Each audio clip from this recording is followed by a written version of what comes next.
오늘 본문의 말씀에 제목을 두려움을 버리라 라고 했습니다. 요즘 세상이 너무 혼탁하고 두렵습니다. 이러한 때 하나님께서 우리에게 어떻게 이야기하시는지 오늘 말씀을 통해서 한번 들어보도록 하겠습니다. 여러분은 두려움을 느낄 때 어떻게 그것을 극복하려고 노력을 하십니까? 두려움을 극복하는 방법, 대부분의 사람들이나 책자에서 나오는 것은 지속적인 훈련을 통해서 두려움을 극복할 수 있다라고 얘기합니다. 우리가 어린 아이 때에 자전거를 탈 때 어떻습니까? 두렵습니다. 그러나 넘어지고 깨어지면서 끝까지 훈련을 하면 자전거를 타는 것이죠. 번지 점프도 마찬가지죠. 처음에는 너무너무 두렵습니다. 그런데 낮은 데서부터 점차로 높여 가면서 점프를 하다 보면 이제 높은 곳에서도 점프를 하는 거. 또 있습니다. 새로운 사업에 접할 때는 어떻습니까? 자, 이제는 조금 전의 상황과 다르죠. 내가 어떤 훈련을 통해서 극복할 수 있었는데 새로운 사업이나 아니면 어떠한 새로운 무슨 것에 접했을 때 그때 느끼는 두려움은 모두가 같은 두려움일 것입니다. 실수를 계속해서 연습을 통해서 이것을 극복한다 이렇게 노력을 할 거예요. 그러나 나의 역량을 벗어나는 것, 그것은 바로 지속적인 훈련임에도 불구하고 이룰 수 없는 것을 우리는 경험을 하게 되는 것이죠. 바로 이러한 나의 열심이 아닌 내가 열심히 했음에도 불구하고 때로는 그 사업이 실패하거나 내가 원하지 않았음에도 불구하고 전쟁이 일어나서 죽거나 내가 노력하였음에도 불구하고 병이 낫지 않는 경우일 수도 있다는 것이죠. 성경은 이러한 두려움에 대하여서 분명하게 답을 제시하고 있습니다. 두려움의 극복은 근본적인 해결책이 영적인 단계에서 이루어진다는 것입니다. 우리의 몸, 바로 몸과 그 다음에 혼과 그다음에 영어로 되어 있죠. 몸은 소마 사르스, 몸과 육적인 생각, 그 다음에 카르디아, 바로 우리의 마음, 그 다음에 누스, 정신 상태. 자, 이 위에 있는 게 바로 분유가 영이라는 것입니다. 이렇게 우리가 존재하는 것이죠. 디모데후서 1장 7절에는 하나님이 우리에게 주시는 마음은 두려워함이 아니요 라고 했습니다. 자, 여기에서 마음이 있고 두려워함이 있죠. 자, 그렇다면 이것을 묶어보면 두려운 마음이다라고 우리는 이해할 수가 있죠. 우리가 많이 익숙한 단어잖아요. 사랑하는 마음, 두려워하는 마음, 다른 것은 마음일 수 있는데 두려움에 대해서 디모데후서 1장 7절에서는 그걸 마음이라고 표현을 했지만 원문을 보면은 카르디아라는 마음이 아니고요. 바로 푸뉴마라는 영으로 기록이 되어 있어요. 그래서 그 구절을 다시 한번 읽어보면은요. 두려워하는 마음이 아니다. 이게 아니고요. 두려워하는 영이 아니다. 자세히 알아야 될 것입니다. 이게 바로 올바른 해석이에요. 두려워하는 영. 두려움에서는 영으로 표현하고 있는 것이죠. 작고 소소한 일이라면 인간의 마음이나 긍정의 힘, 어떤 정신 승리 이런 걸로 해결할 수 있겠죠. 작은 일이라면.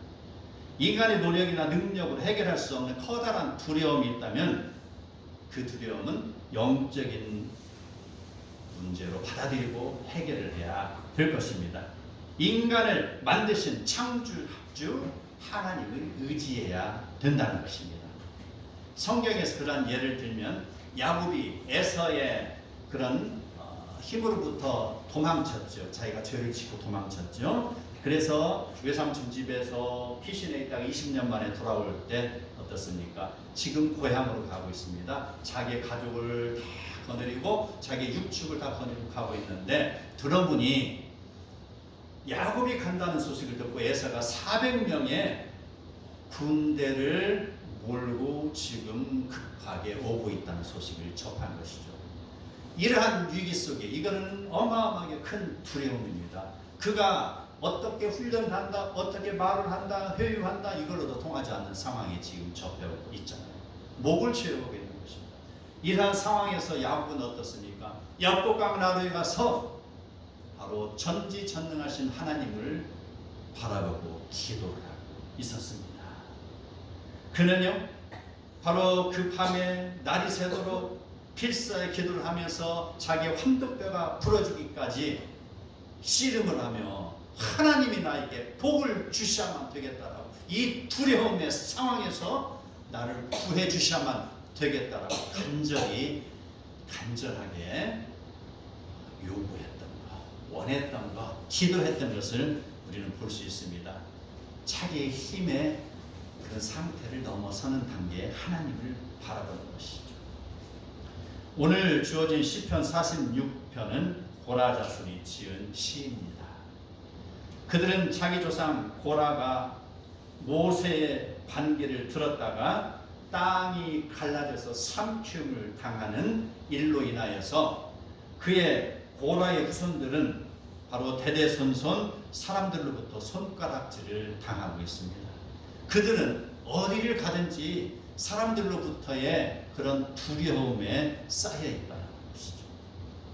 그들은 조상의 잘못을 반면교사로 삼아서 더욱 충성스럽게 하나님을 섬기며 찬양을 부르며 성실함으로 이를 감당하여서 성전에서 많은 일을 도맡아하는 복을 누리고 있었지만, 그럼에도 불구하고 그들의 육적인 삶의 현장에서는 사람들로부터의 온갖 조소가 자기들을 향해서 날아오고 있는 것은 피할 수가 없었다는 것입니다.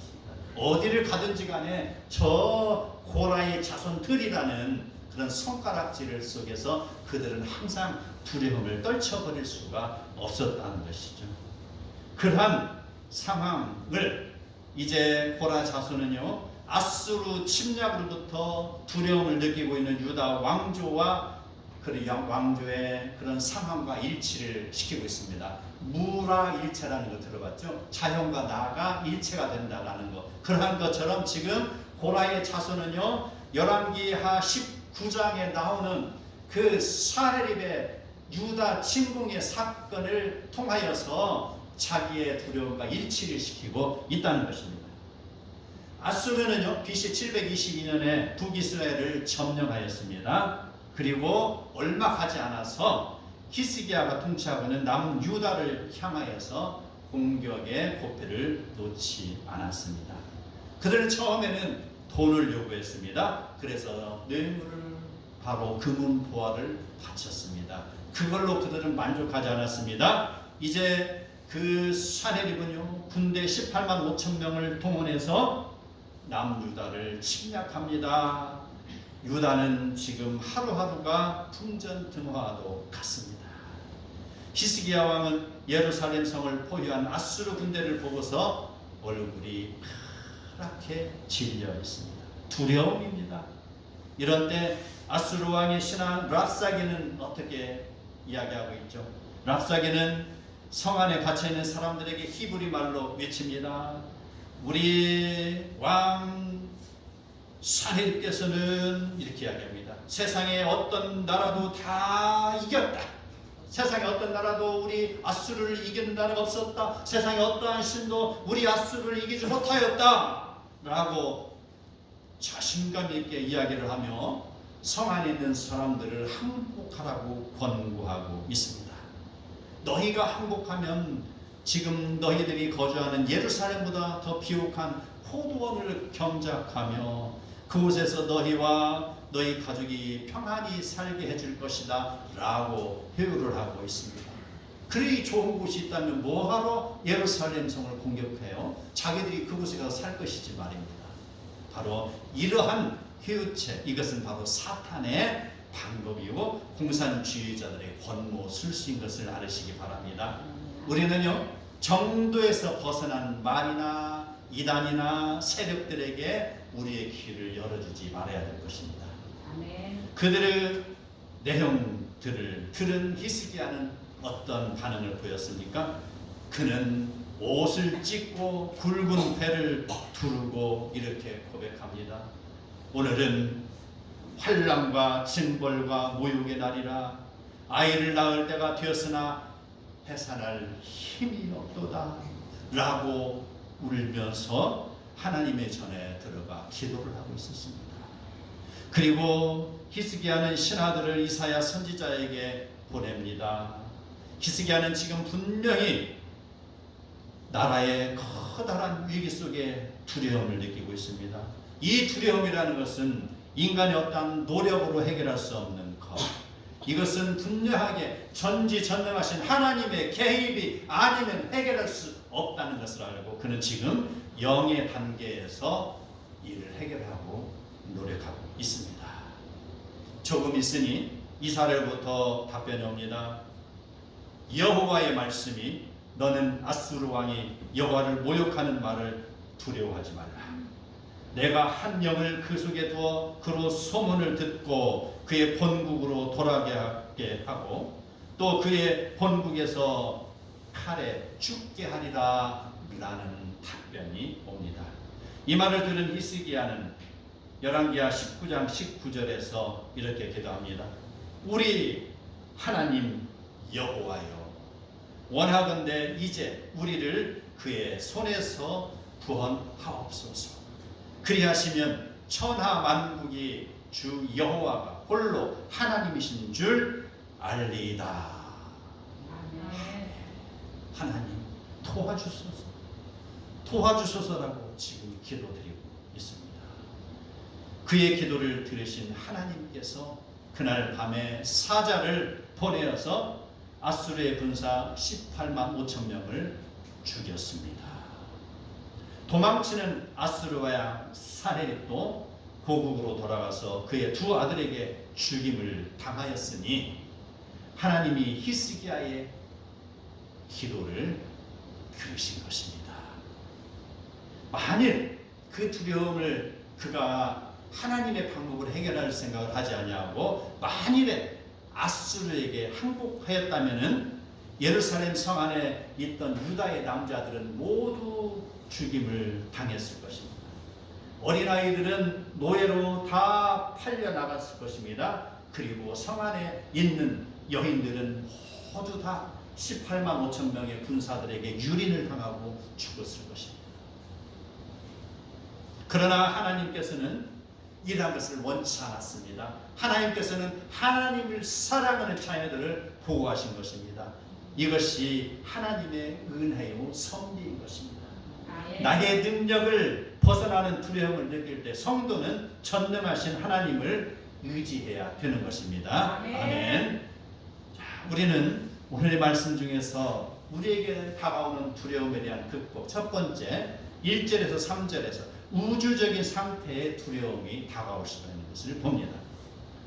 1절에는 하나님은 우리의 피난처시요 힘이시니 환난 중에 만날 큰 도움이시라 라고 했습니다. 이어서 땅이 변하든지 산이 흔들려 바다 가운데 빠지든지 바닷물이 솟아나고 뛰놀든지 그것이 넘침으로 산이 흔들릴지라도 우리는 두려워하지 아니하리라. 천지를 창조하신 분이 하나님이신 것을 히스기야는 지금 믿고 있는 것입니다.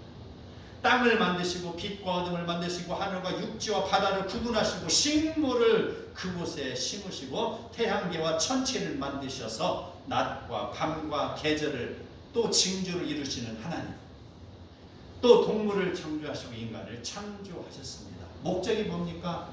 자, 태양계가 목적입니까? 지구가 목적입니까? 식물이 목적입니까? 동물이 목적입니까? 아니옵시다. 여섯째 날을 만드신 인간이 목적이라는 것이죠. 인간이 살고 있는 지구가 중심이라는 거예요. 인간이 천체를 돌고 있지만 말입니다. 바로 계절과 바로 시간과 어둠과 낯을 주시기 위해서 징조를 주시기 위해서 태양계를 돌게 하는 거, 이렇게 해석을 하면은 창세기 1장이 해석이 어렵지 않다는 것이죠. 인간입니다. 인간. 바로 최종 목적은 인간입니다.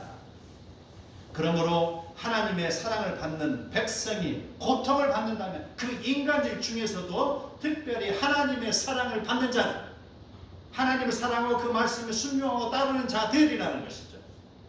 바로 천지 만물을 움직이시며 바로 그걸 통하여서 바로 자연계를 인도하시는 하나님께서 사랑하는 자녀를 보호하시는 것입니다.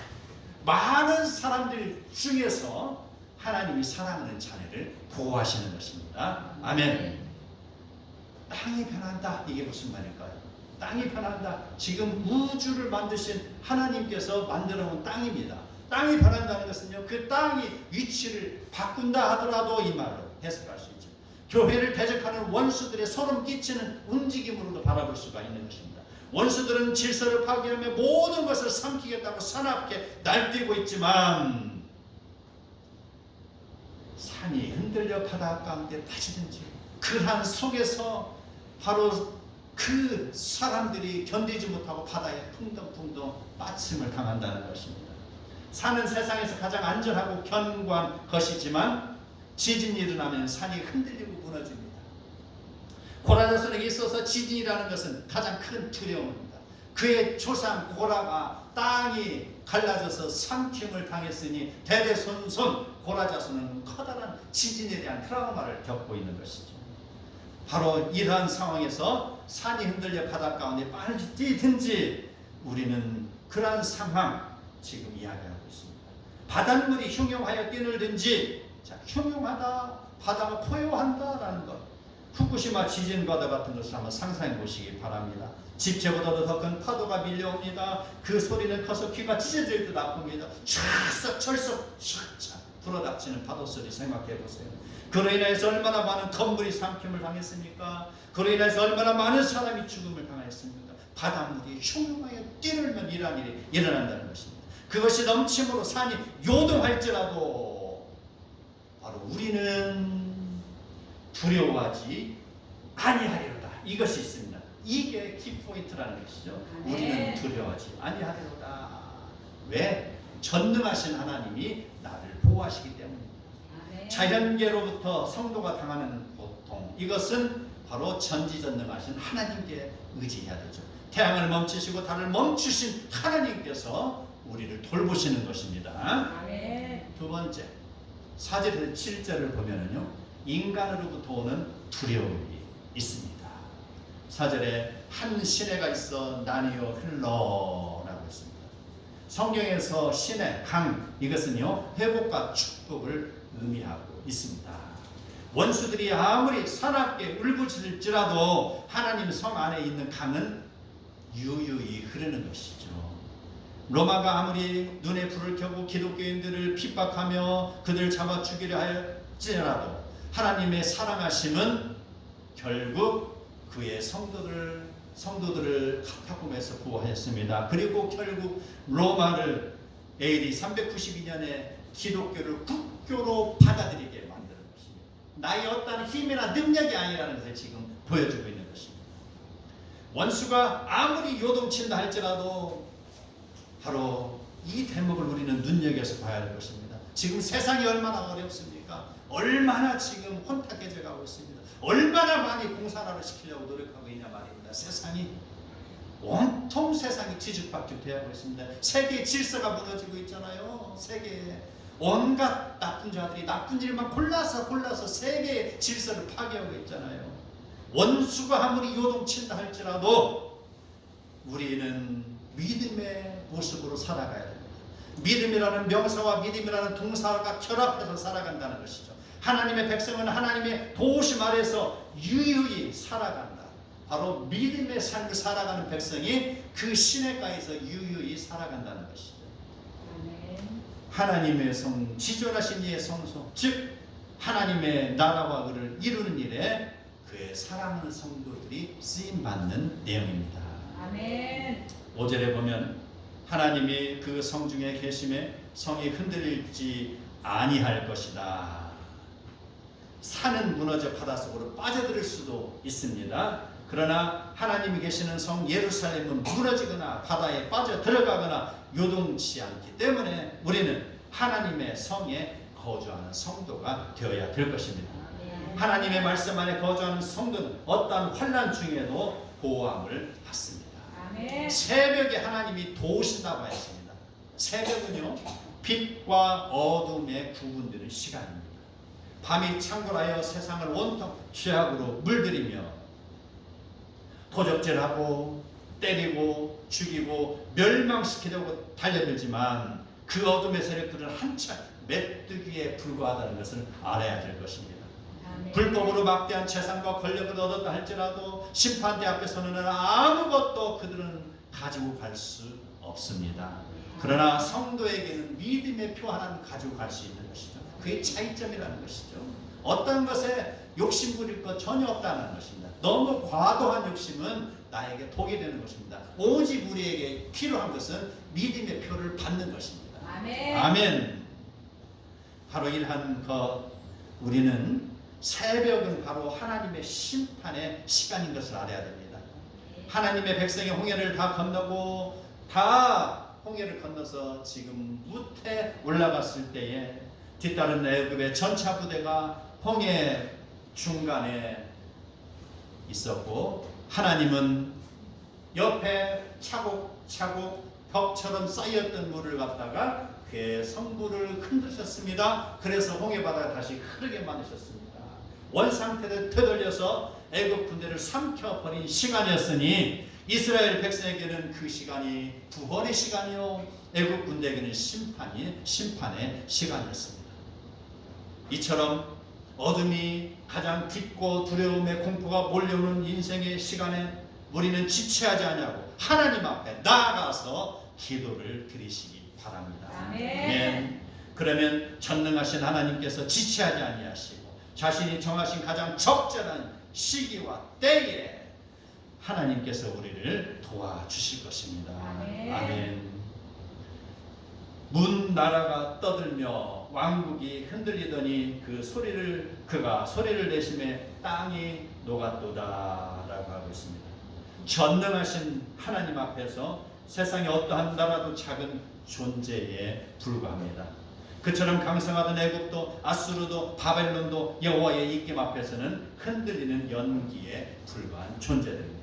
그러므로 하나님을 믿고 따르는 자들은 모두 하나님 날개 그늘 아래 거해야 할 것입니다. 그러면 끝까지 하나님께서 보호해 주실 것입니다. 아멘. 그러므로 사랑하는 성도 여러분, 만군의 여호와께서 우리와 함께 하시니 야곱의 하나님은 우리의 피난처시다 라는 고백이 우리의 고백이 되기를 축복합니다. 아멘. 세 번째, 이게 우리 성도의 고차원적인 신앙의 모습입니다. 무엇인가?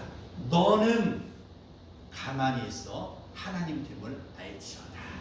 지금까지 내가 애써서 걸어왔습니다. 순종하며 걸어왔습니다. 그 결과 이제 내가 할 수 있는 건 여기까지라는 것이죠. 나의 역할은 여기까지입니다. 여기까지 했을 때 그 다음에 하나님의 역사를 보여주시옵소서 이 말입니다. 아멘. 너는 가만히 있어 내가 하나님 됨을 알지어다. 바로 이스라엘 백성이 홍해를 건넜을 때 하나님께서 하신 말씀입니다. 출애굽기 14장 13절에 너는 두려워하지 말고 가만히 서서 여호와께서 오늘 너희를 위하여 행하시는 구원을 보라. 너희가 오늘 본 애굽 사람을 영원히 다시 보지 못하리라. 이렇게 말씀드렸습니다. 가만히 서서 보기만 하라는 것입니다. 그들이 어떻게 크게 울부짖은 것도 아닙니다. 하나님이 행해 주신다는 것이죠. 두려움에 질려있는 히스기야, 그는 하나님을 향하여 눈물로 기도하였을 때 그날 밤에 하나님께서 사자를 보내어서 18만 5천 명의 아수르 군사를 죽였습니다. 그리고 결국 고국으로 도망친 사내립도 두 아들의 칼에 의해서 죽게 했습니다. 이렇게 일을 이루신 하나님께서 지금 우리에게 말씀하십니다. 46장 10절에 이르시기를 너는 가만히 있어 내가 하나님 됨을 알지어다.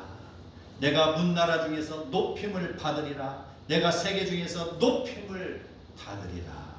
바로 우리의 믿음에, 우리의 신앙에, 우리의 감사와 순종과 찬양을 통하여서 하나님이 역사를 이루시고 하나님이 그걸 통해서 영광을 받으신다는 내용입니다.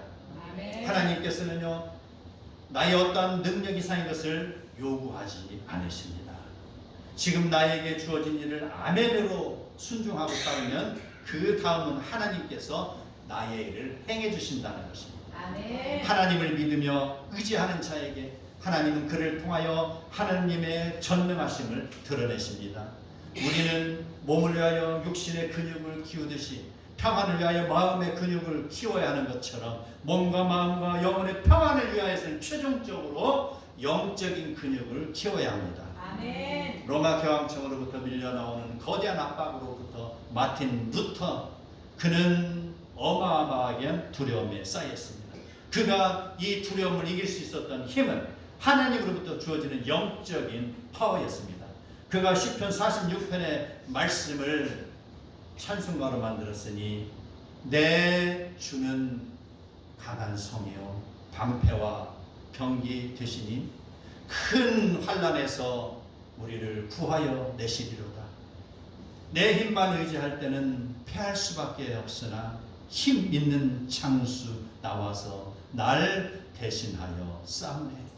이 땅에 마귀 들끓어 우리를 삼키려 하나 겁내지 말고 섰거나 진리로 이기리로다. 아멘. 이게 성도의 승리의 찬송가입니다. 우리는 시시때때로 이 찬송을 부르면서 우리를 공격하고 있는 악한 마귀를 물리쳐야 할 것입니다. 아멘. 사랑하는 성도 여러분, 무엇이 두려우십니까? 무엇이 걱정이냐 이 말입니다. 우주는 지금도 움직이고 있습니다. 지구는 지금도 움직이고 있습니다. 산도 바다도 움직이고 있지만 그것을 주관하시는 분은 전능하신 하나님이십니다. 아멘. 인류 역사 속에 하나님의 백성을 보호하시고 계시니 우리는 두려워할 것이 없습니다. 나에게 맡겨주신 양을 내가 성실하게 돌보고 있다면 때로는 그의 인생길이 험하고 힘들고 때로는 두려움이 우리를 앞길을 가로막는다 할지라도 우리는 걱정할 것이 없습니다. 전능하신 하나님을 바라보며 우리는 끝까지 흔들림 없이 걸어가야 할 것입니다. 아멘. 그리고 우리는 나의 역할을 다하고 우리는 가만히 있어 하나님이 행하시는 그런 역사를 목도하시기 바랍니다. 아멘. 그러면 전능하신 하나님이 우리의 삶에 개입하시고 가꾸어 주실 것입니다. 이러한 복이 저와 여러분에게 주어지는 복이 되기를 축복합니다.